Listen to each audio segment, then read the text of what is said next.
మదనపల్లిలో నేచర్ వ్యాలీలో premium villa flat owner కావడానికి కింది నెంబర్లను సంప్రదించండి. నమస్తే, వెల్కమ్ టు సుమన్ టీవీ. నేను మీ ఈశ్వరి. మనం ఇప్పుడు అన్నమయ్య జిల్లా రాయచోటిలో ఉన్నాము. అకాల వర్షాలు నైట్ కురచడం వల్ల ఎస్ఎం కాలనీలో ముగ్గురు మృతి చెందడం జరిగింది. ఆ తర్వాత 4 కులాల దగ్గర ఒకరు మృతి చెందడం జరిగింది. అక్కడి నుంచి ప్రభుత్వ హాస్పిటల్కి తరలించడం జరిగింది. మరియు మండిపల్లి రాంప్రసాద్ మంత్రివర్లు ఇక్కడికి విచ్చేయడం జరిగింది. మరియు కలెక్టర్ గారు మరియు ఎస్పీ గారు మొత్తం అందరు ఇక్కడికి విచ్చేయడం జరిగింది. ఇక్కడ ప్రభుత్వం తరపు నుంచి 5 లక్షలు మృతదేహాలకు తల్లిదండ్రులకు ఇవ్వడం జరిగింది. మరియు మండిపల్లి రాంప్రసాద్ గారు 1 లక్ష రూపాయలు ఇక్కడ మృతి చెందిన వాళ్ళకి తల్లిదండ్రులకు ఇవ్వడం జరిగింది. ఏం చేస్తే ఈ డబ్బులు ఏం చేస్తే చెప్పాను నీకు కాకపోతే కాదు సార్. ఏదో పిల్లలు బాగా చదివించుకున్నామని ఏదో ఉపయోగపడి ఖర్చు పెట్టుకొని పిల్లలు చదివించుకోండి నాకు వాటికి సార్.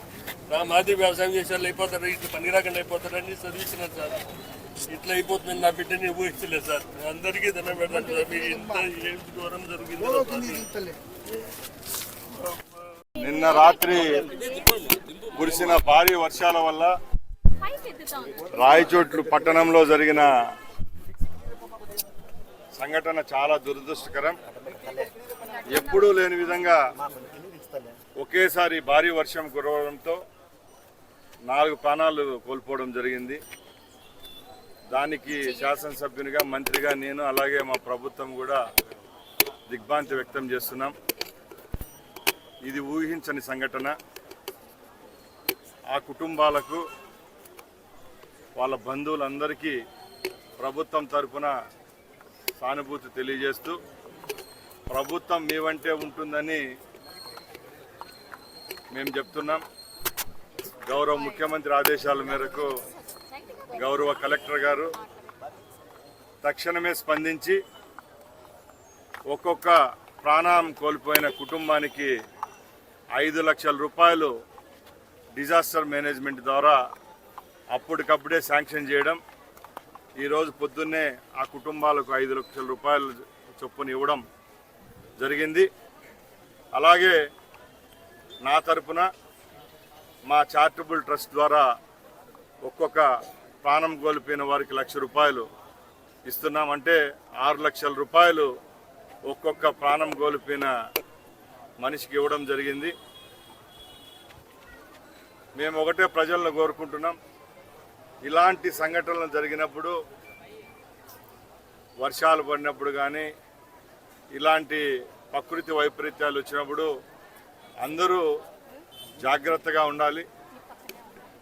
అక్కడికి నిన్న ఊహించని విధంగా గత 20-30 సంవత్సరాలుగా ఎప్పుడూ లేని విధంగా వర్షం కురవడం,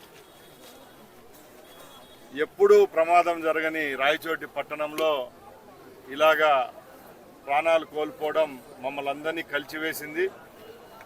మరొక్కసారి చెప్తున్నాం, ప్రభుత్వం ద్వారా, మా ద్వారా ఆ కుటుంబాలకు ఎప్పటికీ చేదోడుగా వాదోడుగా ఉంటామని తెలియజేసుకుంటూ, రేపు రాబోయే కాలంలో కూడా ఇలాంటి బ్లాక్ స్పాట్స్ ఏమైతే రాయచోటి పట్టణంలో ఉన్నాయో దాని మీద కలెక్టర్ గారు, అలాగే ఎస్పీ గారు, అలాగే నా తరఫున సమీక్షించి రేపు ఇలాంటి కార్యక్రమాలు పునరావృతం కాకుండా చూసుకుంటామని మీ అందరి ముందర తెలియజేసుకుంటూ, మరొకసారి వారికి నా ప్రగాఢ సానుభూతి తెలియజేసుకుంటూ సెలవు తీసుకుంటున్నా.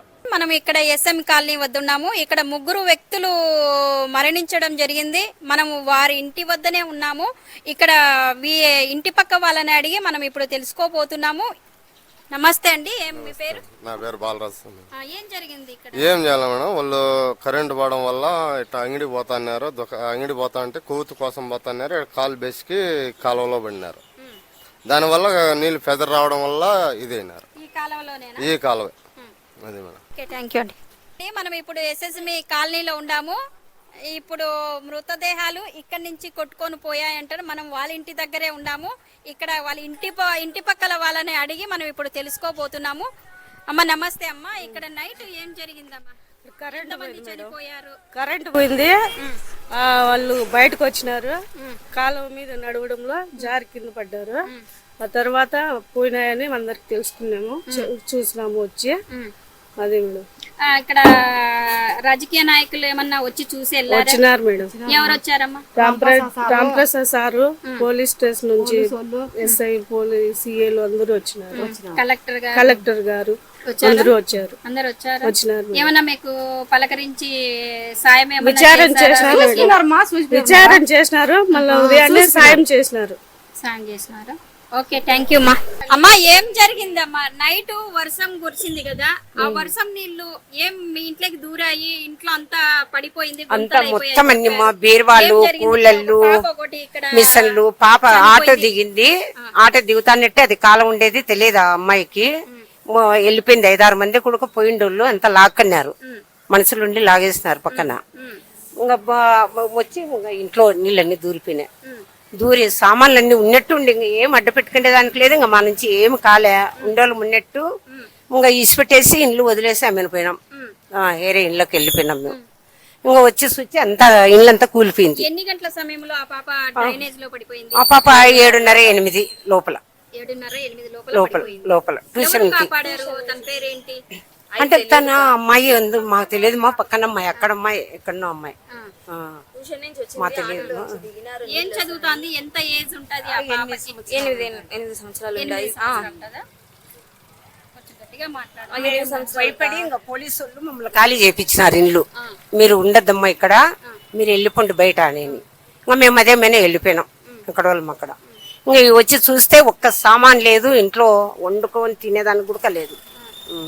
ప్రభుత్వం అసలు పట్టించుకోవడం లేదు. ఇళ్ళల్లో కూడా దూరాయి అని చెప్తున్నారు. వాటర్ డ్రైనేజ్ ప్రాబ్లమ్స్ చాలా ఉంది ఇక్కడ అని చెప్తున్నారు. ప్రభుత్వము పట్టించుకుంటుందా లేదా? ప్రభుత్వంలో ఉన్నటువంటి స్థానిక ఎమ్మెల్యే మండిపల్లి రాంప్రసాద్ రెడ్డి గారు, అదే విధంగానే మేము కౌన్సిలర్గా కానీ ప్రస్తుతం జరుగుతున్న వాటిని పదే మున్సిపల్ అధికారుల దృష్టికి తీసుకొచ్చాం. అదే విధంగానే ప్రభుత్వం ఏం చేస్తారు, 20 సంవత్సరాల కిందట వీళ్ళు ఆల్రెడీ కట్టేసి ముందుకు చూడండి 10 అడుగులు ముందుకు వచ్చారు. 1 అడుగు 2 అడుగులు చూడండి, అక్కడ చూడండి 10 అడుగులు ముందుకు వచ్చేసి ఆక్రమించేసి ఈ రోజు ఏంటంటే కాలువ మీద ఇల్లు కట్టుకొని, వాళ్ళు కాలువలు కాదు, ఈ స్థలమే వాస్తవంగా ఏంటంటే ప్రభుత్వ స్థలం ఇది. ఈ స్థలాన్ని ఆక్రమించుకొని ఈ రోజు ఏంటంటే ప్రభుత్వం మీద పడితే ఏం చేయలేము. 20 సంవత్సరాల కిందట 20 సంవత్సరాల కిందట ఆక్రమించారు. ఆక్రమించిన వాటిని తొలగిస్తాము, ములాజే ఉండదు.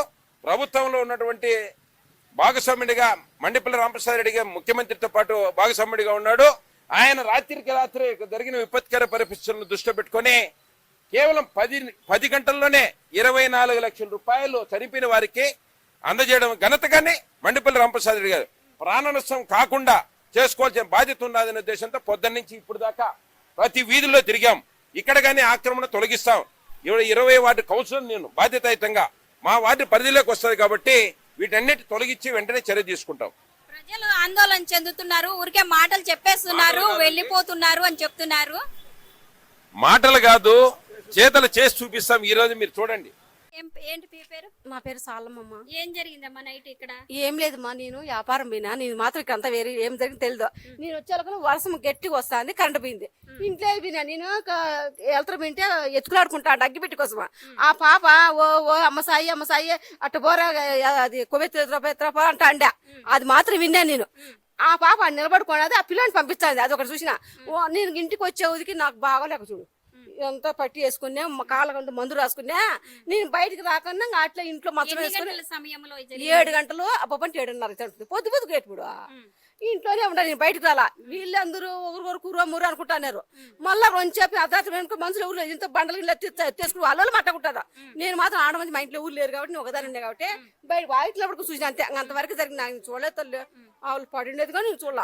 చూసింటే కానీ నేగానే అమ్మా అని ఎత్తున పుయ్యేదాన్ని. ఆ పిల్లోడు మాత్రం అక్కడ వాళ్ళ ఇంట్లో అక్కడ దగ్గర సకల ఉంది. వాడేం చూసుకోండి, వాడు వినాడు ఎత్తల అమ్మ కొడుకు ఎత్తున్నా, వాడు పడుతున్నాడు అంతే. ఇంత తప్పితే నాకు ఏం తెలియదు కొడుక. నమస్తే అండి.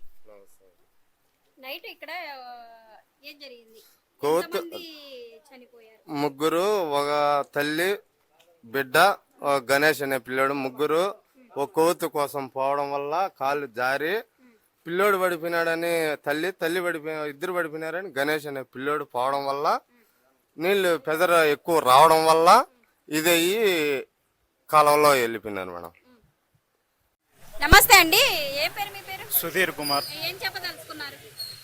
నిన్న పడినటువంటి అకాల వర్షం కారణంగా రాయచోటి పట్టణంలో 4 మృతి చెందడం జరిగింది. ఇది చాలా బాధాకరమైనటువంటి విషయం. దీని అంతటికీ ప్రభుత్వాల వైఫల్యాలు కారణమని మేము కమ్యూనిస్ట్ పార్టీగా మేము చెప్పదలుచుకున్నాం. కేంద్రీకరణ రాయచోటి మున్సిపాలిటీ అభివృద్ధి కోసమని గత ప్రభుత్వమే 370 కోట్ల రూపాయలు ఖర్చు చేసినామని చెప్పి ప్రగల్భాలు పలికింది. అయితే ఆ నేపథ్యంలో ఎక్కడ అభివృద్ధి జరిగింది? కనీసం మురికి కాలువలను పూడిక తీసే పని కూడా చేయని కారణంగానే ఈరోజు కాలువలన్నీ పూడిపోయి ఆ నీళ్లు కాలువల వెంబడి పారలేక ఫ్లోటింగ్ ఎక్కువైపోయి దారి గడపని నేపథ్యంలో ఇవన్నీ కూలిపోయినటువంటి పరిస్థితి కనపడతా ఉంది, మనం చూస్తూ ఉన్నాం. కాబట్టి ఇది గత ప్రభుత్వ వైఫల్యం ఉంది.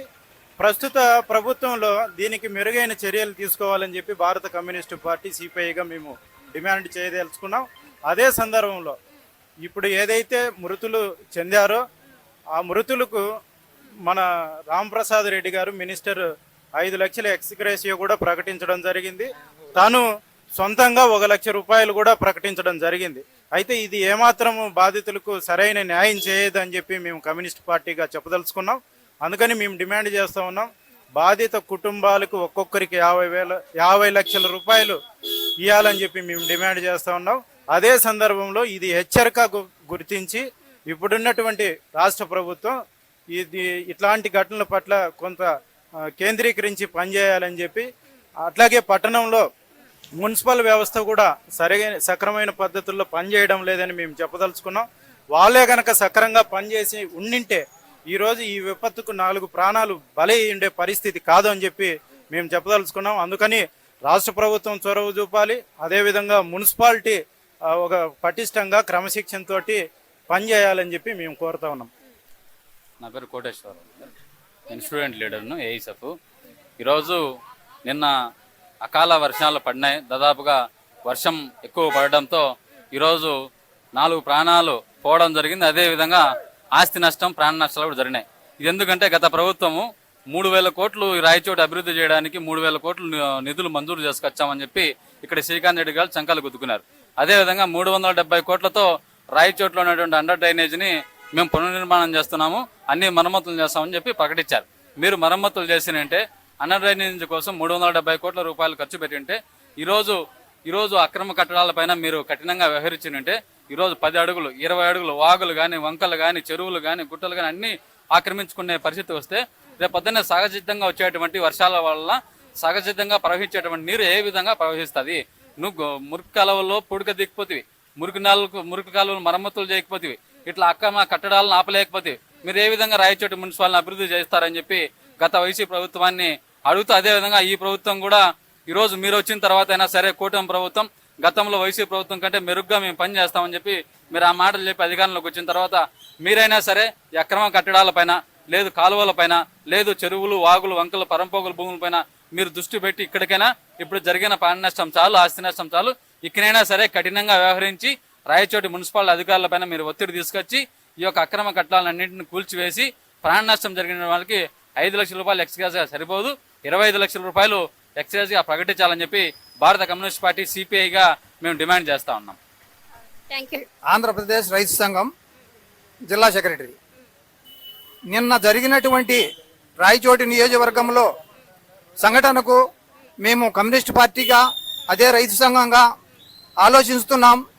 మేము గతంలో రాష్ట్రంలో అకాల వర్షాలు వచ్చి ఎక్కడ వరదలు పోయినా ఏం చేసినా మా రాయచోటికి ఇట్టి దుర్మార్గమైన కారణాలు లేవని కూడా మేము ధైర్యంగా ఇళ్లలో పొనుకొని ఆలోచన లేకుండా ఎన్ని అకాల వర్షాలు రాని ఏమొస్తేనే కూడా మాకు అటువంటి జరగవని ఒక నమ్మక దృఢంతో ఈ రాయచోటిలో ఉన్న ప్రజలు నిద్రపోతూ ఉన్నారు. గత ప్రభుత్వాలు ఇక్కడ ఉండబడినటువంటి స్థానికులు నాయకులు అందరూ కూడా మేము 3,000 చిల్లర కోట్లు ఈ రాయచోటికి అభివృద్ధి చేసినామని చెప్పినారే గాని ఆ అభివృద్ధి అంటూ ఎక్కడా కనిపించడం లేదు, ఏం లేదు. ఎక్కడైతే ఈ వీధల్లో ఎవరు 2 సెంట్లో 1 సెంటో తీసుకున్న వాళ్ళు కూడా వాళ్ళు 1.5 సెంటు ముందుకొచ్చి ఈ బ్రిడ్జిలు వేసి వాటికి అడ్డగించి ఈ రోజు ఈ ప్రాణ నష్టం జరిగిన దానిగా మేము చాలా చింతిస్తున్నాము.